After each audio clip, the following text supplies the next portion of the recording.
hours of services, correct? All right, Jason, tell us about your experience with Gateway. So go back as far as you can and tell us your first impressions of Gateway or when you first learned about Gateway Woods. Okay. Well, John, I'd say it was probably late 90s. Okay. You were in the late 90s. But, I was born in 81, so. Okay. No, late 90s. Joy and I have been married about 5 years, and God was just laying some things on my heart. And as we walked through that as a couple, I started inquiring with Gateway. My interest was to work at it, kind of got to the point where I was to work with in kingdom-oriented ministry. And so I probably wasn't very dialed into Gateway prior to that. So it would have been late at that point. Kurt and Kristen Slagle. Okay. Found them. We went to the fairground from that area. And so we, after I think a conversation with or something like here, after a couple conversations, we made the out the weekend with Kurt and Kristen in the West House at that time. And God confirmed things during that visit that we would pursue a full-time position. So we moved then in, like I said, that was late 90s, but that was when I probably first had heard about it. I kind of started tracking it a little bit. So that was in 2004. We made that visit and moved in August of 2004. And our first day on duty as full-time house Gateway was our 10-year anniversary. So you didn't even alternate, you just went right to the right. house parents. There was a position that was full-time.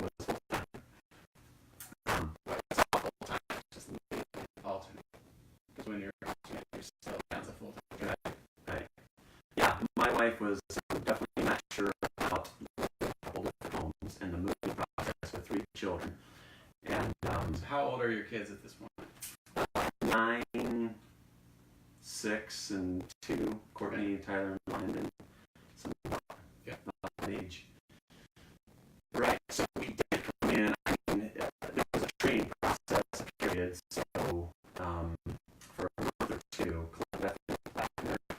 so we could alternate under them, and we lived in Bayville in one of the homes there. But again, the position for was full time. So we then took over. Our anniversary was August 21st. And sale was later in the year, August. So yeah, first on duty after a month or two of training, and we wrote up how to experts at that point. They moved forward. The day of the Gateway sale, our 10-year anniversary, first day.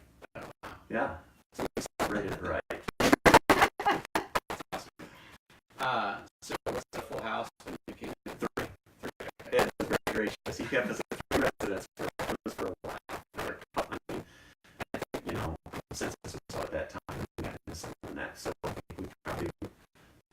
That new house. So yes, and that was the new house, which is yeah. Cool. Yeah. Wow. We're getting some feedback that our mic is not working and it almost sounds crazy. So I kind of wonder if we should try to for the device here. Okay, so we'll just speak up and hopefully we'll be okay. So anyway, so you came out as your anniversary. It's auction day, 3 residents, and bang, boom, you go. Yeah. So how long did it take you to catch your breath and realize, whoa, because that's a lot happening just like in such a short order. 3.5 years. Yeah, I would say a few months until we got to the school year and things started, you start to develop some consistency in the home. And two, I think as new house parents, and you would know this too as being a former house parent, once new residents start coming in under your home, things slow down at that point. So, yeah, so it took a few months, probably well into the school year. Okay.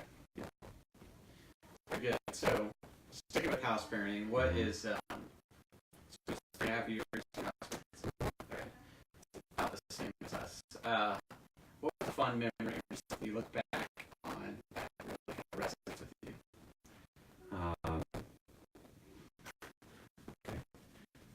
Funny memory was, I think, our youngest son had to go to the bathroom really bad, so I got out here in front of the administration building behind the bushes in front of Ed Kraft's window or something. That would be a funny memory.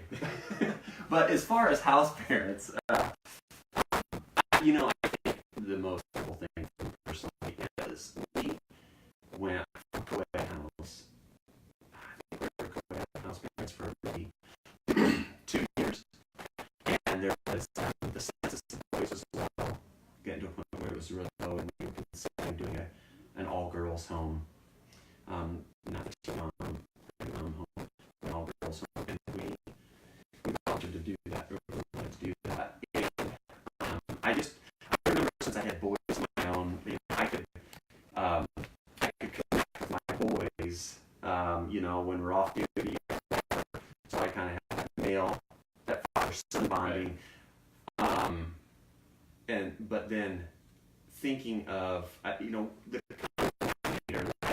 that's kind of how the denominator between all 42 residents that we ever had in the home was a lot of father figure. I guess my heart always went out to the young women who didn't have that role model. So I really enjoyed being able to be that role model, fill that gap for them, for the young women that were in our home. I really enjoyed one-on-one bonding time, you know, after quiet time, going out and doing one-on-ones. All right, welcome back. And giving the residents individual time to just talk.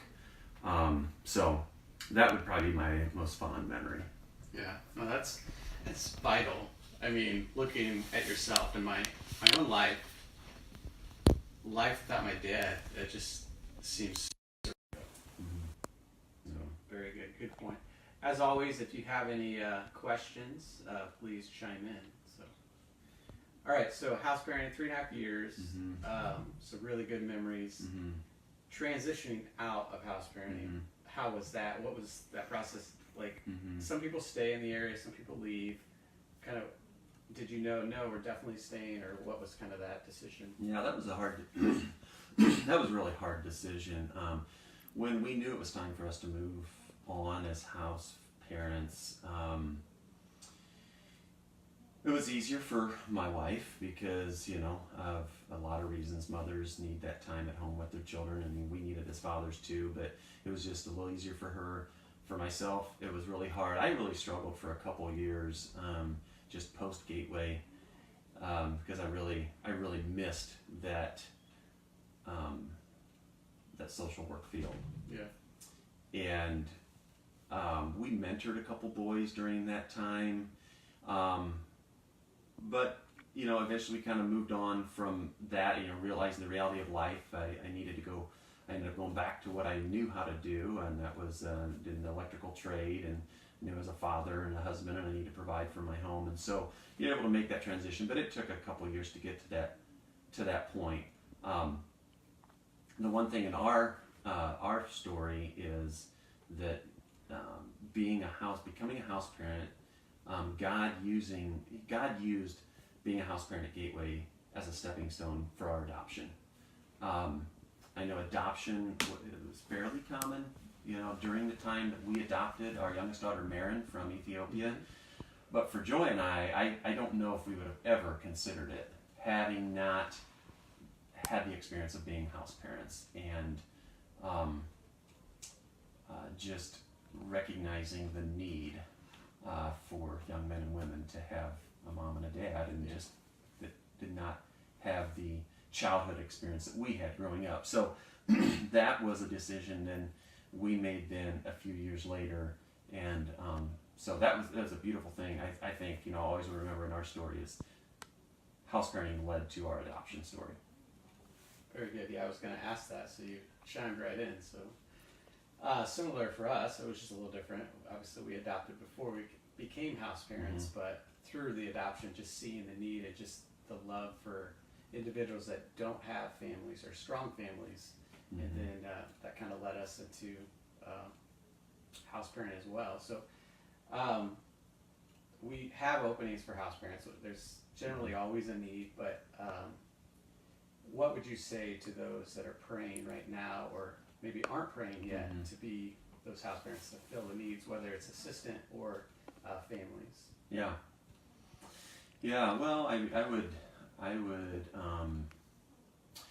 now.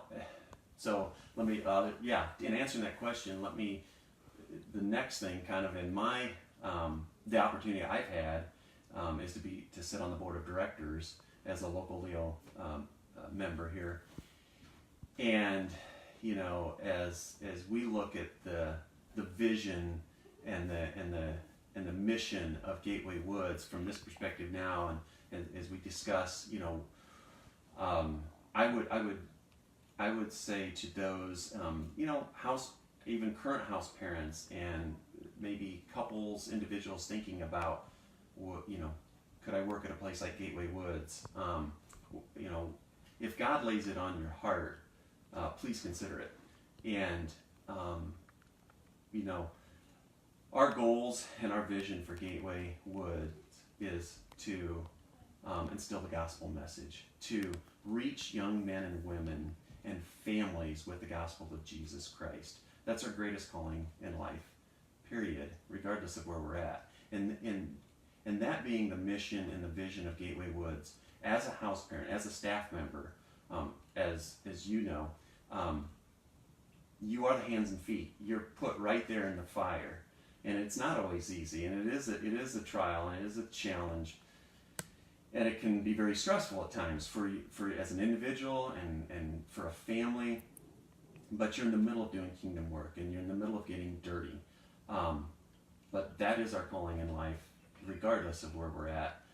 So that vision, the vision and the goal to prepare young men and women to successfully live in the culture, in the society that we have, that they're going to grow up in, to prepare them. I mean, what a great opportunity to do that.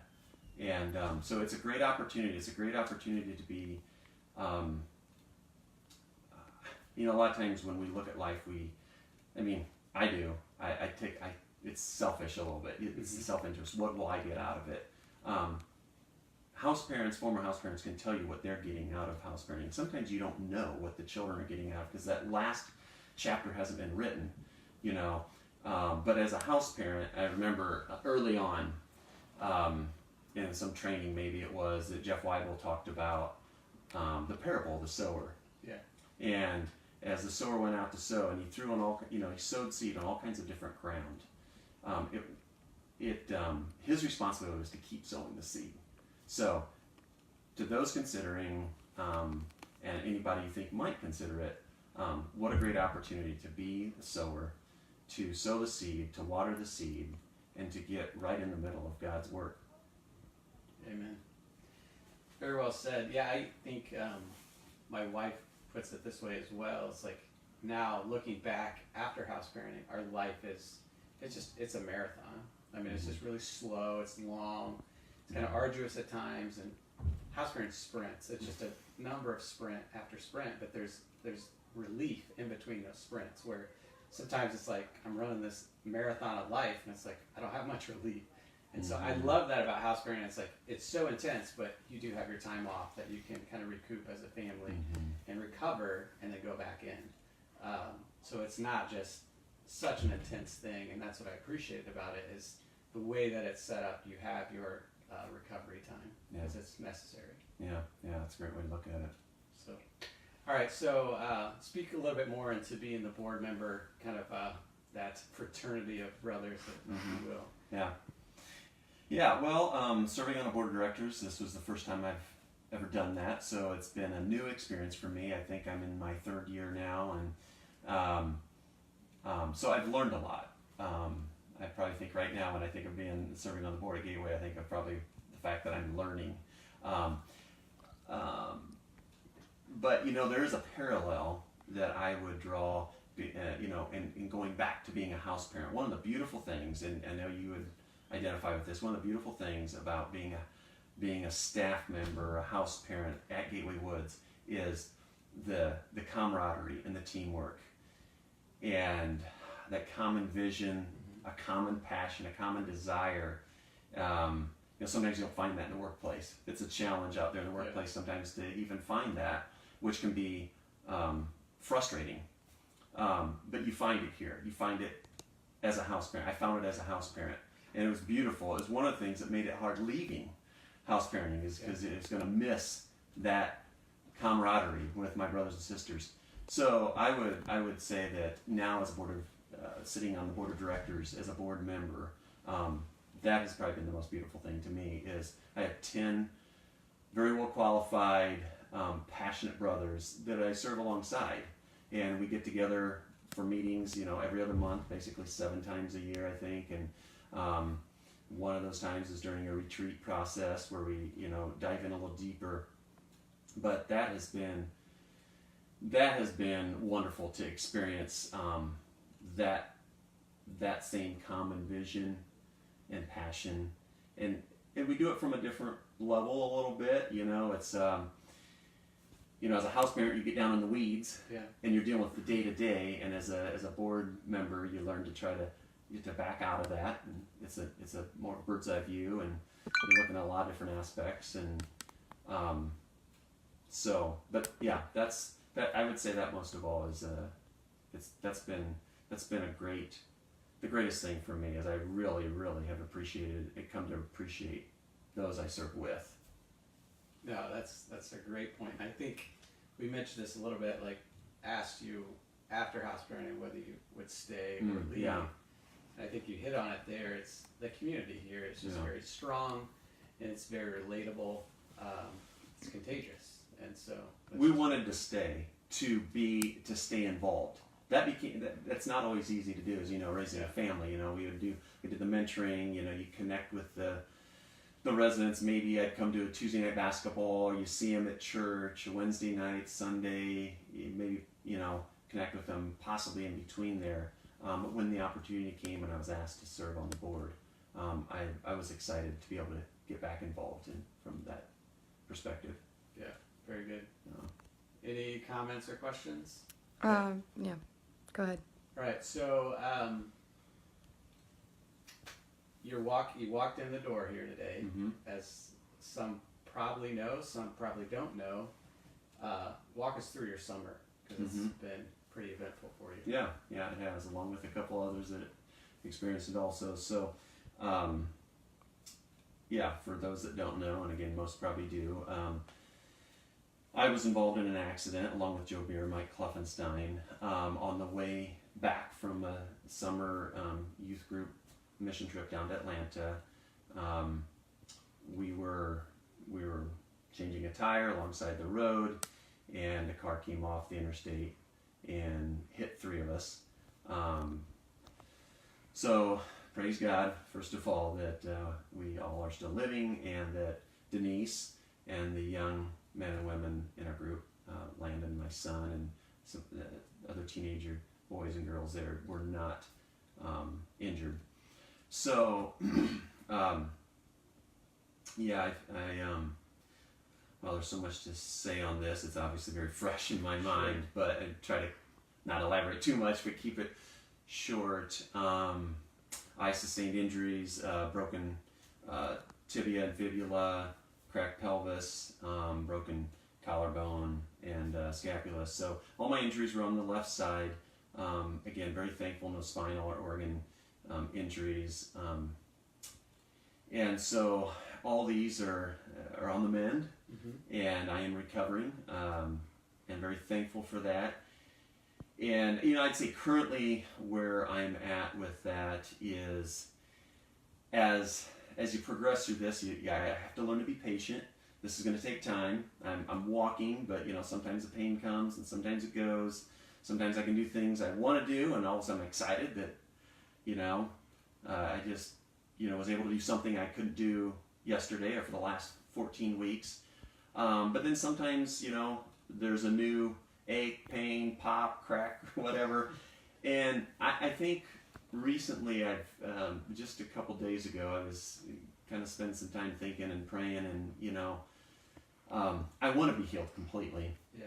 But I know that's not always the case, and the thought is, and my prayer is that whether I'm still hurting or I'm healed, that I can praise God in that. And maybe I'll have some sort of, one of my injuries will give me pain for the rest of my life. This is where my thoughts have been currently, but God, help me to praise you in that, and let it remind me of what you have done.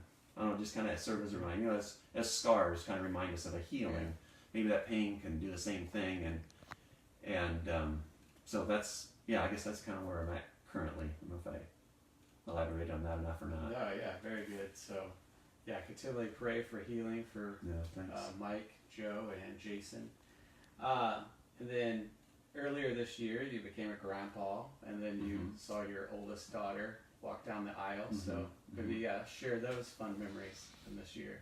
Yeah. Well, so lots happened this year. Of course, Tyler was married last year, but November, Brindley, our first granddaughter, was born, and so that has been really cool to become a grandpa.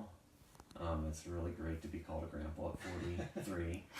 But that's been, it's been wonderful. God has, blessed us with, we feel very, very blessed us with a wonderful daughter-in-law, wonderful granddaughter, of course, and then, just recently this year, Courtney and Josh were married, and so feel very blessed to have Josh as being part of the family now, and the weekend obviously was very, very memorable. I started walking without any assistance 2 days right prior to the wedding day, and so we'll probably remember that forever, I'm sure.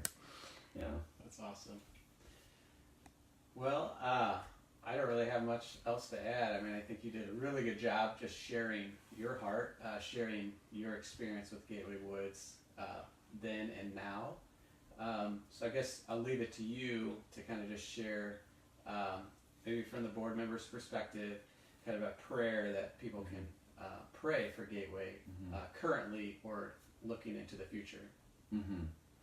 Yeah, well, I think currently as we look forward and plan, one of our responsibilities as a board of directors is to put together a strategic plan and set a vision for Gateway Woods. And, currently Gateway always has needed staff. We need teachers, we need counselors, we need house parents. But you can pray that maybe for yourself to be led to come work at Gateway, to make that commitment, to make that investment, to invest in something that lives beyond you, invest in young lives. And we need to recruit staff members. We need to retain current staff members and house parents. So pray for that. Pray too, as we work with the state, primarily with our Gateway residents and aging out youth. We need more time with these young men and women. So, we need to look at opportunities, how to continue to grow our mission around the opportunity of working for maybe a longer period of time, or be able to stay connected, to build a community like through LARC, build a community around young men and women who are currently here or maybe aging out here in the community. So pray for that. And pray too, there's a lot of opportunities in the family of God. There's opportunities to partner with others, and we need that. We need that to. There's children every day, young men and women. They're soon to become adults in our society that need support, structure, the things that we, so many of us, have experienced and had the benefit of growing up with a mother, a father, a brother and a sister, a church family around us, a community around us. So pray and consider being involved to help young men and women and families to, as our mission would say, to provide help and healing so that those young men and women can someday turn around and help and bless others. Very well said. Join us next week. We're going to have Brian Winiger going to speak more on the Hog and Jog. And so just a quick reminder, that's coming up on October 20th. And if you want to register by this weekend, you'll be guaranteed a t-shirt. We can't guarantee that the t-shirt will be there or it'll be in your size. So unless you want to wear a XX running the course, sign up today. All right, see ya.